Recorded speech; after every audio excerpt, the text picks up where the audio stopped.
Particular இன்சிடென்ட்ல இருந்து ஒரே ஒருத்தர் மட்டும் தப்பிச்சிருக்காரு. ரொம்பவே மிராக்கிளான ஒரு விஷயம் தான் இது.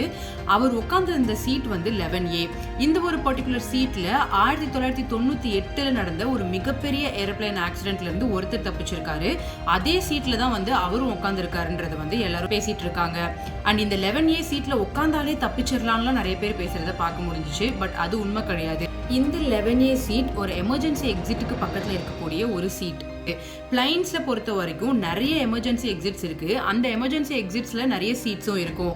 அந்த சீட்ல எல்லாம் உட்காந்தா நம்ம தப்பிச்சிடலாமா அப்படின்னு கேட்டா கண்டிப்பா இல்லைன்னு தான் சொல்லணும்.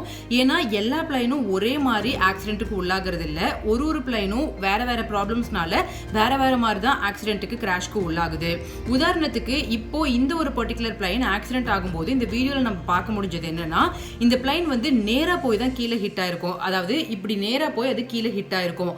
ஆனா நேபாளில் நடந்த ஒரு கிராஷ்ல வந்து பிளைன் வந்து பேங்க் அப்படின்னா நம்ம இதுக்கு முன்னாடி வீடியோலையும் பேசியிருக்கோம். இப்படி ஒரு சைடாக சாஞ்சு போய் ஹிட் ஆயிருக்கும். அந்த மாதிரி ஹிட் ஆகும்போது விங்கு தான் முதல்ல இம்பாக்ட் ஆகிறதுக்கு வாய்ப்பு இருக்கு. அப்போ ஃபர்ஸ்ட் இம்பாக்ட் ஆகிற இடமே வந்து எமர்ஜென்சி எக்ஸிட்டாக தான் இருக்கும். அதனால இந்த 11A சீட் இன்சிடென்ட் வந்து ஒரு கோ இன்சிடென்ட்ஸ் தான். இப்போ டெக்னிக்கல் சைடுக்கு வந்தோம்னா, இந்த பிளைன் இவ்வளோ பெரிய ஆக்சிடென்ட்டுக்கு எப்படி உள்ளாயிருக்கும்? அதுவும் டேக் ஆஃப் ஆகி சில நிமிஷத்துலேயே இந்த ஒரு ஆக்சிடென்ட் நடந்திருக்கு. எக்ஸ்பர்ட்ஸ் எல்லாருமே என்ன சொல்றாங்கன்னா, கண்டிப்பா டியூயல் இன்ஜின் ஃபெயிலியர் நடந்திருக்கிறதுக்கு வாய்ப்பு இருக்குன்னு சொல்றாங்க. 2 இன்ஜினும் ஃபெயில் ஆயிருக்கிறது காரணத்தினால இந்த பிளைன் வந்து லிஃப்ட் கிடைக்காம அது கீழே விழுந்திருக்கிறதுக்கு வாய்ப்பு இருக்குன்னு சொல்றாங்க. ஆனா இதுல இன்னொரு விஷயம் நம்ம நோட் பண்ண வேண்டியது என்னன்னா, இப்போ ரீசெண்டா வந்திருக்க நியூஸ் படி பார்த்தோம்னா, இந்த பர்டிகுலர் ஏர்கிராஃப்டோட ஒரு இன்ஜின் வந்து மார்ச் 2025ல தான் புதுசா போட்டிருக்காங்க. இன்னொரு இன்ஜின் வந்து நெக்ஸ்ட் டிசம்பர் 2025ல தான் மெயின்டெனன்ஸ்க்கு போக இருந்ததா இந்த ஏர் இந்தியாவோட CEO நியூஸ்ல சொல்றது எல்லாமே வந்து பார்க்க முடியுது.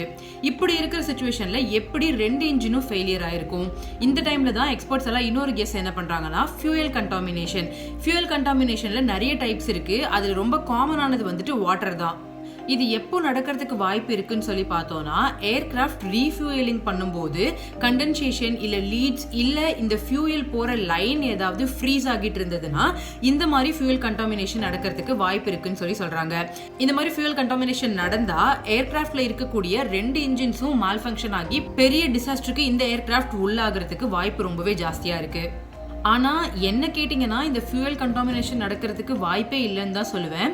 முதல் விஷயம், இந்த ரீஃபியூயலிங் வந்து இந்த ஒரு பர்டிகுலர் ஏர்கிராஃப்ட்டுக்கு மட்டும் நடக்கலை.